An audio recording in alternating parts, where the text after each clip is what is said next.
कृषि कानूनों को लेकर किसान संगठनों और सरकार के बीच 9वें दौर की वार्ता रही बेनतीजा। 19 जनवरी को फिर होगी बातचीत। कृषि कानूनों की वापसी से कम पर तैयार नहीं है किसान। कृषि कानूनों के विरोध में कांग्रेस ने देश भर में राजभवनों का किया घेराव। दिल्ली में राहुल और प्रियंका भी सड़क पर उतरे। राहुल बोले, कॉरपोरेट कंपनियों के रिमोट से चल रहे हैं पीएम मोदी। रिटायरमेंट के 2 साल पहले वीआरएस लेकर बीजेपी में शामिल हुए गुजरात कैडर के वरिष्ठ आईएएस अधिकारी एके शर्मा को बनाया गया यूपी में एमएलसी चुनाव का प्रत्याशी। पीएम मोदी के करीबी माने जाते हैं एके शर्मा। चुनाव आयोग कोविड टीकाकरण अभियान में मदद के लिए सरकार को देगा अपना डेटा, बाद में डिलीट करने की रखी शर्त। 16 जनवरी की सुबह पीएम मोदी करेंगे देशव्यापी टीकाकरण की शुरुआत। कोरोना टीकाकरण को लेकर केंद्र ने राज्यों को जारी किए निर्देश। एक ही वैक्सीन की लेनी होगी दोनों खुराक। 18 साल से कम उम्र वालों और गर्भवती या स्तनपान कराने वाली महिलाओं को नहीं लगेगा टीका। लैंडलाइन से मोबाइल फोन पर डायल करने के लिए पहले दबाना होगा 0 का बटन। ट्राई की सिफारिश पर नया नियम आज से लागू। अन्ना हजारे ने दी किसानों के मुद्दे पर दिल्ली में अनशन की चेतावनी। पीएम मोदी को लिखा पत्र, कहा अब तक 5 बार लिखे खत, नहीं मिला एक का भी जवाब। दिल्ली सहित पूरा उत्तर भारत घने कोहरे और शीतलहर की चपेट में। मौसम विभाग के मुताबिक अगले 2 दिनों तक कोई राहत नहीं। ब्रिस्बेन में भारत ऑस्ट्रेलिया सीरीज के चौथे और आखिरी टेस्ट में टॉस जीतकर ऑस्ट्रेलिया ने की बैटिंग से शुरुआत। दोनों ओपनर्स सस्ते में गंवाने के बाद पहले दिन 5 विकेट गंवाकर बनाए 274 रन।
किसान नेताओं और सरकार के बीच में 9वें दौर की बैठक खत्म हो चुकी है। हमारे साथ हैं शिव कुमार काका जी, जो कि एक बड़े किसान नेता हैं।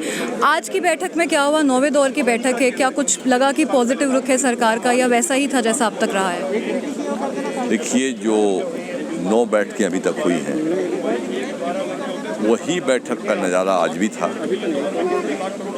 सरकार ने अपना वेलकम किया, लोहड़ी, मकर संक्रांति, तमाम चीज़ों का हमने भी धन्यवाद दिया। उसके बाद हमने कहा कि हम 3 जो काले कानून हैं उसको रिपील चाहते हैं। तो उन्होंने कहा कि इसमें कुछ सुधार कर सकते हैं। सुधार की बात हम शुरू से मना कर रहे हैं। उन्होंने कहा कि जो कानून नंबर 2 है उसमें आपत्ति क्या है आपको? तो कानून नंबर 2 है आवश्यक वस्तु अधिनियम एसेंशियल कमोडिटी एक्ट 1955 कि कोई व्यापारी जमा नहीं कर सकता। उसमें यह है कि व्यापारी कितना भी माल अब जमा कर सकता है, किसी भी भाव बेच सकता है, मगर किसान को लिमिट रहेगी कि वो इतना ही माल रख सकता है और इतने टाइम में उसको बेचना पड़ेगा। तो किसान को लिमिट क्यों और व्यापारी को लिमिट क्यों नहीं? इसका मतलब ये कानून व्यापारी के लिए है, इसीलिए हमारी ये आपत्ति है। इस पर हमारी काफ़ी चर्चा उनसे होती रही। उसके बाद उन्होंने कहा कि कमेटी आप छोटी कर लो। तो छोटी कमेटी संभव नहीं है, क्योंकि 500 किसानों के संगठन के 40 लोग हैं केवल, और हम 75 करोड़ हैं इस देश में, इसलिए कमेटी छोटी संभव नहीं है। इस पर उन्होंने बहुत जोर दिया। उसके बाद में उन्होंने कहा कि मैंने पर्सनली कहा कि अब एमएसपी से सरकार भाग क्यों रही है? एमएसपी पर चर्चा करने को तैयार नहीं है। हर बैठक में कहते हैं अगली बैठक पे हम तैयारी से आएंगे और एमएसपी तय करेंगे। उन्होंने कहा कि सरकार भाग नहीं रही है, सरकार चर्चा करेगी फिर अगली बैठक में। हमने कहा एफसीआई का गुणगान कर रहे हैं आप, फूड कॉर्पोरेशन ऑफ इंडिया का। 2014 में जब बीजेपी ने सत्ता संभाली थी तो 90,000 करोड़ का कर्जा था एफसीआई पर। आज वो कर्जा बढ़कर 2,90,000 करोड़ हो गया है। एफसीआई को कब बेचने वाले हैं आप? क्योंकि नहीं बिकेगी। हम तो हवाई जहाज बेच रहे हैं, एयरपोर्ट बेच रहे हैं, कारखाने बेच रहे हैं, फैक्ट्रियाँ बेच रहे हैं। तो बोले हम विश्वास दिलाते हैं कि वो नहीं बिकेगी। अगली बैठक 19 तारीख को 12 बजे है। 19 तारीख को 12 बजे फिर आएंगे, बैठक चर्चा होगी। तो वहीं पे सुप्रीम कोर्ट की कमेटी से आप लोगों ने कहा हिस्सा नहीं बनेंगे। जो आदेश आया उस पर भी कहा कि वो कमेटी बनाई थी, उसमें जो सदस्य थे फार्म लॉज को सपोर्ट कर रहे थे। अभी कुल मिलाकर के आगे अब क्या रहेगा? 26 तारीख को ट्रैक्टर मार्च निकालने वाले हैं आप लोग, लेकिन और क्या रणनीति में कोई बदलाव होगा? रणनीति में कोई बदलाव नहीं होगा। सुप्रीम कोर्ट के मामले में बताया कि ना हम सुप्रीम कोर्ट गए, ना हमको सुप्रीम कोर्ट ने नोटिस दिया, ना सुप्रीम कोर्ट ने हमको कोई खबर की कमेटी की। तो हम कमेटी के पास किस आधार पर जाएंगे? ठीक है जी, थैंक यू। तो अभी तक आज जो बैठक हुई उसमें भी कोई निष्कर्ष नहीं निकला। किसानों का कहना है कि एसेंशियल कमोडिटीज़ एक्ट पे चर्चा हुई, एमएसपी पे जो कानून की मांग है उस पर भी चर्चा नहीं की। सरकार ने कहा अगली बैठक में चर्चा करेंगे। अब 19 तारीख को अगली बैठक होगी, अब नज़रें उसकी तरफ टिकी हैं। उसके पहले 18 तारीख को महिला किसान दिवस मनाया जाएगा और इसके बाद में 26 तारीख को एक ट्रैक्टर मार्च निकालेंगे किसान गणतंत्र दिवस के दिन। अंजलि ओझा, गो न्यूज़।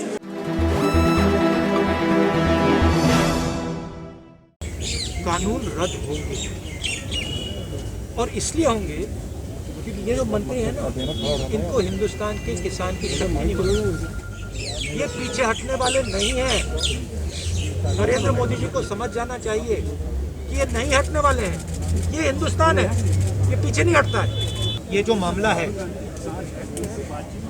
इसको समझने के लिए पहले 2-3 और चीज़ें समझनी पड़ती। ये जो आज बॉर्डर पे हो रहा है और ये जो 3 नए कानून आए हैं, ये शुरुआत नहीं, शुरुआत बहुत पहले हुई। लैंड एक्विजिशन बिल को रद्द करने की कोशिश की, हमने उनको रोका। फिर उन्होंने कहा कि ठीक है, सेंटर पे हम लड़ नहीं पा रहे हैं, स्टेट्स पे उन्होंने लैंड एक्विजिशन बिल को रद्द कर दिया। दूसरा कदम, अब ये नया कदम आया। ये जो 3 कानून है, ये किसान को खत्म करने के कानून। मैं आपको एक एनेक्डोट देता हूं जिससे आप ये बात समझ जाए। कुछ साल पहले एक बहुत बड़े सीनियर लीडर से मेरी बात हो रही थी और उन्होंने मोदी जी से बात की थी और किसानों के बारे में बातचीत की थी और वो मुझे उस कॉन्वर्सेशन के बारे में बताया। इससे नरेंद्र मोदी जी का माइंडसेट पता लग गया। उस बातचीत में नरेंद्र मोदी जी के नेता ने कहा कि भैया देखिए, किसानों को की अगर हम रक्षा नहीं करेंगे तो देश का नुकसान होगा। नरेंद्र मोदी जी ने जवाब दिया कि देखिए, अगर गेहूं चावल हिंदुस्तान में नहीं ठीक से उगाया जा रहा है तो हम ब्राजील से खरीद सकते हैं, हम बाहर से खरीद सकते हैं। ये फंडामेंटल मिसअंडरस्टैंडिंग है। इस देश को आज़ादी किसने दी, ये सवाल है। इस देश को आज़ादी अंबानी अदानी ने नहीं दी। इस देश को आज़ादी किसान ने दी है, वो अपने खून से दी है। और ये मैं आज की बात नहीं कर रहा हूँ। आज़ादी 47 में मिली, मगर आज़ादी को मेंटेन किसने किया है? आज़ादी को मेंटेन हिंदुस्तान के किसान ने किया है। क्योंकि जिस दिन इस देश की फूड सिक्योरिटी चली जाएगी, उस दिन देश की आज़ादी चली जाएगी। और ये वो आक्रमण हो रहा है। एक तरफ नरेंद्र मोदी जी, उनके 2-3 उद्योगपति मित्र हैं और दूसरी तरफ हिंदुस्तान। बात यह है कि आज मीडिया उठाता नहीं, तो हिंदुस्तान को यह बात समझ नहीं आती। किसान को बात समझ आ गई कि हमारी आज़ादी जा रही है और वो खड़ा हो गया, मगर हिंदुस्तान को यह बात अभी नहीं समझ आ रही। हिंदुस्तान को यह बात समझ नहीं आ रही कि अगर किसान की आज़ादी गई, अगर किसान का हक गया, तो फिर अगला कदम मिडिल क्लास, अगला कदम वर्कर, अगला कदम आईटी प्रोफेशनल। तो मेन बात यह है कि अगर हमने इसको यहां नहीं रोका तो ये आगे बढ़ता जाए। राहुल जी, ठहर जाइए, मैं बोल रहा हूं। देखिए, रोजगार की बात करते हैं। जो भी यूपीए ने किया था, इकोनॉमिक ग्रोथ रेट तो जो हमने दी थी, करोड़ों लोगों को गरीबी से निकाला, रोजगार दिलवाया। मैं आपसे पूछना चाहता हूं, आज हिंदुस्तान की इकोनॉमिक हालत क्या है? युवाओं को रोजगार नहीं मिल रहा। नरेंद्र मोदी जी कहते हैं कि कोरोना से बहुत नुकसान है। नुकसान पहले से हुआ। नुकसान एक ही है कि जो हमारे प्रधानमंत्री हैं, और इसको हिंदुस्तान के युवा को समझना पड़ेगा, आज नहीं तो कल, कल नहीं तो परसों, और मैं बोलता जाऊंगा जब तक समझें।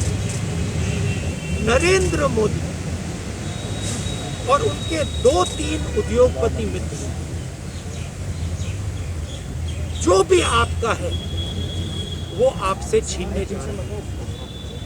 किसानों पर ये 3 कानून लगा, युवाओं से रोजगार। जहां भी आप देखिए, मीडिया में देखिए, आईटी में देखिए, रिटेल में देखिए, पावर में देखिए, पूरे हिंदुस्तान में देखिए, आपको 4-5 लोग दिखेंगे। 4-5 बड़े बिजनेसमैन हैं और नरेंद्र मोदी है, और बाकी कोई है ही नहीं। ना किसान है, ना मजदूर है, ना कि बाकी बिजनेस वाले हैं। एयरपोर्ट, कोर्ट, सब कुछ बस ये 5 लोग चला रहे हैं। और कौन चलाने दे रहा है? नरेंद्र मोदी। ये सच्चाई है। और नरेंद्र मोदी हिंदुस्तान को नहीं समझ रहे, क्योंकि नरेंद्र मोदी सोचते हैं कि किसान को पता क्या हो रहा है अभी, और मेरे किसान भाइयों को ये समझना पड़ेगा, टाइम ज़ाया किया जा रहा है, आपको थकाया जा रहा है, आपको थकाया जा रहा है। आपको वहाँ बैठाया गया है और आप वो सोचते हैं कि किसानों में शक्ति नहीं है। वो सोचते हैं ये 10 दिन में 15 दिन में 20 दिन में चले जाएंगे, क्योंकि बेसिक जो रिस्पेक्ट होती है, बेसिक जो इज्जत होती है, नरेंद्र मोदी जी किसान की इज्जत नहीं करते। हिंदुस्तान में एक ही लाउड स्पीकर है, पूरा मीडिया है, नरेंद्र मोदी उसमें बोलते हैं। कौन सा डिबेट हो रहा है? कोई डिबेट नहीं हो रहा है। और अगर किसान बाहर निकलना चाहता है, परेड करना चाहता है, तो उसमें क्या गलती है? राहुल जी, मैं पंजाब से हूँ, पंजाब किसी से हूँ। मेरा सवाल है कि 100 से ज़्यादा मौतें हो चुकी हैं, लेकिन नरेंद्र मोदी अगर अमेरिका में कुछ लोकतंत्र को हमला होता है तो ट्वीट करते हैं, लेकिन 100 मौत के ऊपर प्रधानमंत्री की ओर से कोई ट्वीट नहीं किया गया। इसके ऊपर आप क्या कहें? मैंने बोला ना, जो बेसिक इज्जत होती है, इंसानियत होती है, नरेंद्र मोदी हिंदुस्तान के किसान को इज्जत तो 1 मरे, 100 मरे, 200 मरे, नरेंद्र मोदी 10 लाख पंजाबी मरे थे जब देश आजाद हुआ था, तो क्या वो शहादत भी बनती है बीजेपी? देखिए, वो आप छोड़िए, मैं कह रहा हूँ कि पंजाब और हरियाणा इस देश को भोजन देता है। भोजन के बिना ये देश नहीं चल सकता। ये मिसअंडरस्टैंडिंग है प्रधानमंत्री जी सोचते हैं कि इस देश को 3-4 उद्योगपति चलाते हैं। बड़ी सुपरफिशियल थिंकिंग। देश को मजदूर, किसान, ये लोग चलाते हैं, देश को युवा चलाते हैं। देखिए, सीधी सी बात, आतंकवादी भी कहा जा रहा है। Rahul ji, what do you have to say? Rahul ji, supreme court मैं आपको सिंपल सी बात बता देता हूँ। देखो, ढांचा बड़ा सिंपल है और 3-4 उद्योगपति मीडिया को कंट्रोल करते हैं, उसमें आप लोगों की गलती नहीं। मैं ये नहीं कह रहा हूँ कि आप लोगों की गलती, आप नहीं, आप लोग पंजाब से हो या हरियाणा से हैं, तमिलनाडु से, सब हैं, आप लोगों की गलती नहीं। जो स्ट्रक्चर है आपका, उसको पीछे से कंट्रोल किया है। जो 3-4-5 उद्योगपति चाहते हैं, वो आपके मीडिया चैनल्स में आता है। कोई डिबेट नहीं होती, पार्लियामेंट में कोई डिबेट नहीं हुई। जो वो कहलवाना चाहते हैं कह रहे हैं, सीधी सी बात। मगर ये जो पूरा ये जो माया है, ये टूटे। राहुल जी, वो माया, अच्छा, सरकार पूरा का पूरा ये मीडिया क्रिएटेड माया है और ये माया टूटने वाली है। और जिस दिन ये माया टूटी, फिर देखना क्या होता है। और आखिरी बात मैं बोलना चाहता हूँ सर, लास्ट सवाल। केंद्रीय मंत्री कहते हैं कि हम हर तरह का इसमें संशोधन कर देंगे, लेकिन एक्ट रद्द नहीं होंगे, तो इसको आप कैसे देखते हैं? राहुल जी, आपको कह रहा हूँ, देखिए, अभी ये बात शुरू हुई है, ठीक है? मैं आपको कह रहा हूँ कि कानून रद्द होंगे, और इसलिए होंगे क्योंकि ये जो मंत्री हैं ना, इनको हिंदुस्तान के किसान की शक्ति नहीं होती। ये पीछे हटने वाले नहीं हैं। नरेंद्र मोदी जी को समझ जाना चाहिए कि ये नहीं हटने वाले हैं। ये हिंदुस्तान है, ये पीछे नहीं हटता है। उनको पीछे हटना पड़ेगा, आज नहीं तो कल। अगर इंटेलिजेंट होते तो आज ही कर देते, मगर ये किसान नहीं हटने वाले। राहुल जी, कांग्रेस पार्टी हटने वाली है, हम भी इनके साथ खड़े हैं। तो शनिवार को विश्व का सबसे बड़ा टीकाकरण प्रोग्राम कोविड से बचने के लिए लॉन्च किया जाएगा प्रधानमंत्री मोदी के द्वारा। हिंदुस्तान में 3006 ऐसे सेशंस जो हैं आयोजित किए जा रहे हैं, और हर सेशन में करीबन 100 लोगों का टीकाकरण किया जाएगा। यानी कि शनिवार को ही करीबन 3,06,000 लोग जो हैं उन्हें ये टीका दिया जाएगा। भारत में 2 जो हैं वैक्सीन्स को जो है परमिशन मिली है। कोविशील्ड जो सीरम इंस्टीट्यूट बना रहा है, और कोवैक्सिन जो भारत बायोटेक बना रही है, इन दोनों को जो है परमिशन दी गई है इस्तेमाल के लिए, इमरजेंसी यूज़ के लिए। और जहाँ तक सेफ्टी का सवाल है, दोनों वैक्सीन्स को रेगुलेटर से ओके मिल गया है, हरी झंडी मिल गई है। और जहाँ तक एफिकेसी, यानी कि मतलब वैक्सीन का कितना फ़ायदा होता है, कितना बचाव देती है, कितना सुरक्षा का कवच देती है, उसके बारे में जहाँ तक भारत बायोटेक की वैक्सीन जो है, जो कोवैक्सिन है, उस पे अभी जो है और ट्रायल्स चल रहे हैं और मार्च तक उम्मीद है ये ट्रायल्स जो कंप्लीट हो जाएंगे। तो कुछ स्वास्थ्य विशेषज्ञ अभी इंतज़ार कर रहे हैं कि भारत बायोटेक की वैक्सीन कितना फ़ायदा पहुंचाती है। इसके ऊपर अभी डेटा जो है पूरा नहीं है, तो वो अभी जो है इसका इंतज़ार कर रहे हैं। लेकिन जहाँ तक सुरक्षा का सवाल है, सुरक्षित जो वैक्सीन है, रेगुलेटर का कहना है कि दोनों वैक्सीन सुरक्षित हैं। और साथ ही साथ ये जब टीकाकरण जब किया जाएगा, इसमें किसी को चॉइस नहीं दी जाएगी कि मतलब आप कौन सी वैक्सीन चूज़ करना चाहते हैं। यानी कि जहाँ पर जो जिस स्वास्थ्य केंद्र में या जहाँ पर भी ये टीका लगना है, वहाँ जो भी टीका पहुँचाया गया है, वैक्सीन पहुँचाई गई है, वही वैक्सीन दी जाएगी। सबसे पहले दौर में जो हेल्थ केयर वर्कर्स हैं, जिन्हें मैक्सिमम रिस्क है, उन्हें कवर किया जाएगा। उसके बाद जो बाकी जो फ्रंटलाइन वर्कर्स हैं, उन्हें ये टीका लगेगा। और उसके बाद जो है जो लोग 50 साल से ज़्यादा उम्र के हैं, उनको लगाया जाएगा। और जो लोगों के पास हेल्थ प्रॉब्लम्स हैं, उन्हें प्रायोरिटी दी जाएगी। उसके बाद जो है आम जनता को मौका मिलेगा इस इंजेक्शन को लेके। जो 3 करोड़ लोग जो कवर होंगे पहले दौर में, उन्हें ये निःशुल्क दिया जाएगा भारत सरकार के द्वारा। जहाँ तक आम जनसंख्या की जब बात है, जब उनकी बारी आएगी, अभी ये कोई पता नहीं कि क्या इसका दाम होगा, फ्री होगा या क्या होगा, उसके बारे में भी डिटेल्स बाकी हैं। कोविन जो एक सॉफ्टवेयर और एप्लीकेशन बनाया गया है, उसके ज़रिए ऑनलाइन सारा इसको ट्रैक किया जाएगा और रजिस्ट्री करने के बाद ही जो है आम नागरिक जाके या कोई भी जाके अपना टीकाकरण करा सकता है। और जब उनका नंबर आएगा तभी वो जाके अपना ये टीका लगवा सकते हैं। नई दिल्ली में सिद्धार्थ पांडे, गो न्यूज़।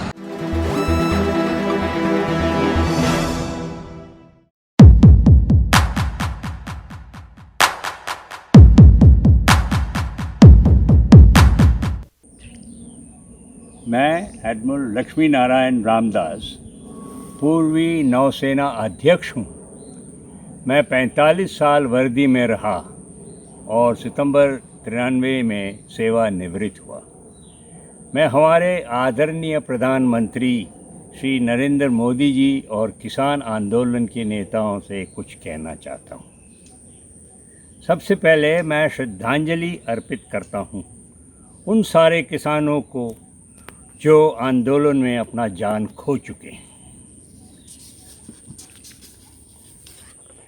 मैं भाईमला गांव महाराष्ट्र में रहता हूं। ये ज़मीन मुझे 71 के युद्ध में वीर चक्र के लिए मिला। मैं भी समय से 47 सालों में किसान का काम भी बहुत सीखा है, किया और आज भी कर रहा हूं।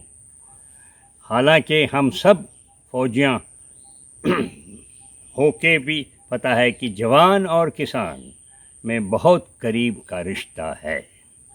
मैंने गांव में रहना का बाद ही पूरी तरह से समझा कि हमारे किसान बहन और भाई को कितना कष्ट सहना और मेहनत करना पड़ता है। आज पूरी जिम्मेवारी के साथ मैं अपना आवाज़ हमारे किसानों के लिए उठा रहा हूँ और उनके साथ खड़े हूँ। आदरणीय प्रधानमंत्री जी से मैं अर्ज़ करता हूँ कि हमारी संविधान और भारतीय गणतंत्र की रक्षा के लिए आप किसानों की आवाज़ थोड़ी बहुत सुनिएगा। और ये हैं, एक, ये तीनों कानून वापस लिया जाए। 2, नए कानून किसानों से बातचीत के बाद आने वाले बजट सेशन में पेश करें। ये नए कानून पार्लियामेंट्री स्टैंडिंग कमेटी में बारीकी से चर्चा हो, तभी स्थिति शांति से सुधरेगी। अंत में प्रधानमंत्री जी से एक और गुजारिश है कि किसान अपने कुछ ट्रैक्टर और साथियों के साथ 26 जनवरी को ऑफिशियल परेड के बाद वो अपने गणतंत्र दिवस को मना सकें। विजय चौक से लेके इंडिया गेट और नेशनल वॉर मेमोरियल वो जा पाएँ और अपने बाप दादाओं और बेटा लोगों को श्रद्धांजलि अर्पित करें। किसानों ने वैसे ही वादा किया है कि रिपब्लिक डे परेड में कोई रुकावट नहीं आने देंगे और किसी तरह का हंगामा नहीं करेंगे। किसान नेताओं से मेरी विनती है कि यदि सरकार कानून को रद्द कर दे तो आप मोर्चा छोड़ें और घर वापस जाएं। आप सब ने शांति कायम रखी है, आगे भी कायम रखेंगे, ये भी मेरी उम्मीद है। जो किसान 26 जनवरी के लिए रुक रहे हैं वो निश्चित रास्तों से दिल्ली में शांति के साथ अपने रिपब्लिक डे मनाएं। आपने पूरी देश को जागरूक किया है। जय किसान, जय जवान, जय हिंद।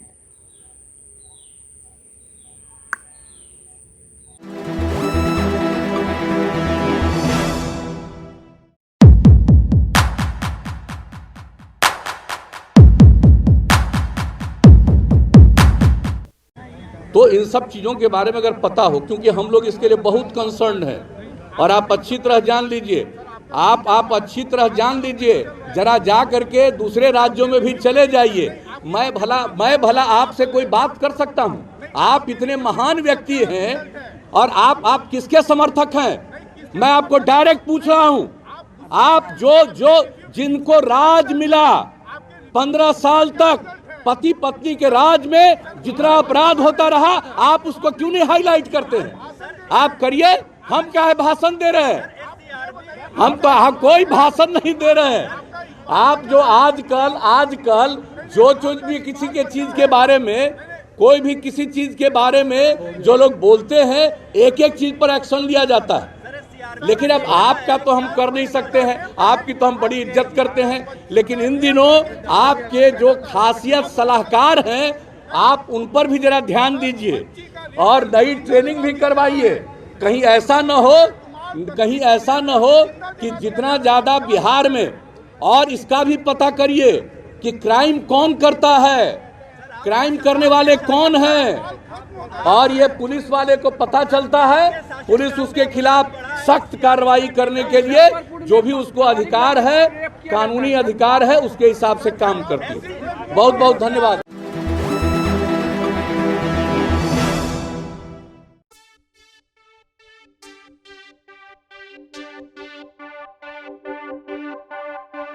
कृषि कानूनों के खिलाफ महीनों से जारी किसान आंदोलन न सिर्फ सरकार बल्कि रिलायंस के मालिक मुकेश अंबानी के लिए भी समस्या बन चुका है। दरअसल प्रदर्शनकारी किसानों का मानना है कि इन विवादित कानूनों को सरकार मुकेश अंबानी और गौतम अडानी जैसे उद्योगपतियों को फायदा पहुंचाने के लिए लाई है। किसान कई बड़े कॉरपोरेट घरानों के बहिष्कार का ऐलान कर चुके हैं और उनके सबसे बड़े प्रतीक के रूप में रिलायंस और उसके मालिक मुकेश अंबानी निशाने पर हैं। हालांकि रिलायंस ने सफाई दी है कि नए कृषि कानूनों से उसका कोई वास्ता नहीं है, लेकिन किसान भरोसा करने को तैयार नहीं है। अंतर्राष्ट्रीय न्यूज एजेंसी रॉयटर्स ने सूत्रों के हवालों से खबर दी है कि नए कृषि कानूनों के खिलाफ 3 महीने से ज्यादा समय से चल रहे आंदोलन के चलते रिलायंस इंडस्ट्रीज के दर्जनों रिटेल स्टोर बंद हैं, जिससे कंपनी को करोड़ों रुपए का नुकसान उठाना पड़ा है। अक्टूबर के बाद से पंजाब के टॉप रिटेलर में शामिल रिलायंस रिटेल के लगभग 100 से अधिक स्टोर में से आधे और विरोध प्रदर्शन का केंद्र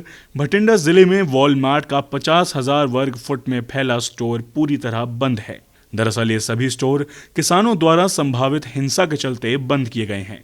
एजेंसी के मुताबिक रिलायंस के स्टोर पूरे राज्य में बंद होने से नुकसान का अनुमान लाखों डॉलर यानी कई करोड़ रुपए में है, जबकि वॉलमार्ट को अनुमानित 80 लाख डॉलर से अधिक का नुकसान हुआ है। वॉलमार्ट के देश में 29 स्टोर हैं। इससे पहले दिसंबर में विरोध प्रदर्शनों ने रिलायंस जियो के लगभग 2000 टावरों और कंपनी के कई पेट्रोल पंपों को भी बाधित कर दिया था। उससे पहले किसानों की ओर से जियो सिम और रिलायंस के म्यूजिक ऐप के बहिष्कार का ऐलान हुआ था। किसान अपना रोष जताने के लिए जगह जगह न सिर्फ सिम जला रहे हैं, बल्कि बकायदा सोशल मीडिया पर बॉयकॉट जियो और पोर्ट जियो के अभियान चला रहे हैं। इन नामों से बने हैशटैग वायरल हो रहे हैं। कई उपयोगकर्ताओं ने अपने जियो मोबाइल नेटवर्क और जियो फाइबर नेट कनेक्शन को रद्द करने के बारे में सोशल मीडिया पर पोस्ट करना शुरू कर दिया है। उन्होंने पोर्टिंग और सिम रद्द करने के अनुरोध के स्क्रीनशॉट पोस्ट किए और दूसरों से भी ऐसा करने का आग्रह किया। नवंबर में विरोध प्रदर्शनों के चलते पंजाब में कारोबार को $4 बिलियन के आर्थिक नुकसान का अनुमान लगाया गया है। जबकि एक उद्योगों पर नजर रखने वाली एक संस्था ने इसे भारतीय अर्थव्यवस्था को $9.6 बिलियन के कुल नुकसान का अनुमान लगाया है। जानकारों के मुताबिक अगर किसान आंदोलन में जन भागीदारी बढ़ती है और ये लंबे समय तक चलता है तो रिलायंस को इसकी भारी कीमत चुकानी पड़ सकती है। राहुल गौतम की रिपोर्ट, गो न्यूज।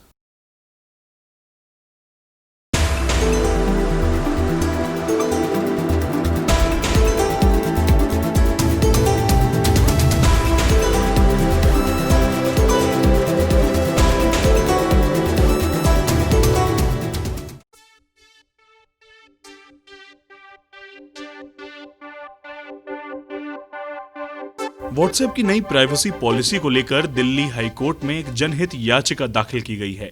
याचिका में कहा गया है कि व्हाट्सएप की नई प्राइवेसी पॉलिसी गोपनीयता के अधिकार का उल्लंघन है। याचिकाकर्ता चैतन्य रोहिल्ला का कहना है कि व्हाट्सएप और फेसबुक अपने यूजर का डेटा किसी तीसरे के साथ पहले से ही साझा कर रहे हैं। अब नए अपडेट के बाद व्हाट्सएप अपने यूजर के वर्चुअल एक्टिविटी पर भी नजर रख सकती है। याचिकाकर्ता ने दलील दी है कि व्हाट्सएप ने सरकार की इजाजत के बिना अपनी नई पॉलिसी बनाई है। इसके साथ ही दलील दी गई है कि ऐसा करना भारतीय यूजर के मौलिक अधिकारों का उल्लंघन है। याचिका में दावा किया गया है कि मैसेजिंग ऐप ने अपने यूजर के लिए 8 फरवरी तक नई पॉलिसी स्वीकार करने की शर्त रखी है, नहीं तो यूजर का अकाउंट बंद कर दिया जाएगा। याचिकाकर्ता ने आशंका जताई है कि नई पॉलिसी फेसबुक, व्हाट्सएप और कोई तीसरा ऐप सरकार की निगरानी के बिना और डेटा प्रोटेक्शन अथॉरिटी की गैर मौजूदगी में यूजर के डेटा में उच्च स्तरीय घुसपैठ कर सकते हैं। जनहित याचिका में व्हाट्सएप की नई प्राइवेसी पॉलिसी पर तत्काल प्रभाव से रोक लगाने की मांग की गई है। साथ ही केंद्रीय इलेक्ट्रॉनिक्स और सूचना प्रौद्योगिकी मंत्रालय से ये सुनिश्चित करने की अपील की गई है कि व्हाट्सएप की पॉलिसी भारतीय कानून का उल्लंघन न करता हो। बता दें कि व्हाट्सएप की नई प्राइवेसी पॉलिसी पर विवाद के बाद कंपनी ने सफाई भी दी है और कहा है कि यूजर के डेटा में व्हाट्सएप का कोई घुसपैठ नहीं होगा। कंपनी ने अपनी सफाई में कहा है कि जो यूजर बिजनेस व्हाट्सएप के साथ मैसेजिंग करना चाहते हैं, सिर्फ उन्हें ही इस नई पॉलिसी को स्वीकार करना है, बाकियों के लिए ये एक विकल्प है। ब्यूरो रिपोर्ट, गो न्यूज।